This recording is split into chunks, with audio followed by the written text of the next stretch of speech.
नमस्कार. मे महिना सुरू आहे, सुट्ट्या पडलेल्या आहेत. आम्हाला पडलेली सुट्टी ही असून नसल्यासारखीच आहे. तर आईने मला एक भेट पाठवून दिलेली होती आणि जसं मी म्हटलं आता की मे महिना चालू आहे, आंब्या फणसाचे दिवस आहेत.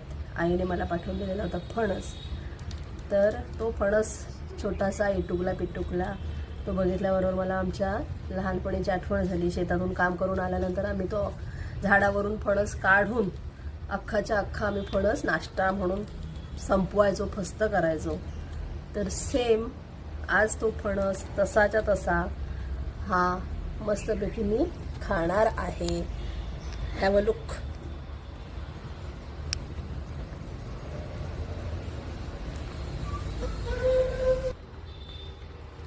तर असा हा फणस मी फोडलेला आहे आणि हा आता मी खाणार आहे नाश्ता म्हणून. किती छान सुंदर घरी दिसत आहे बघा. सुंदर वास त्याचा सुटलेला आहे. खायला या.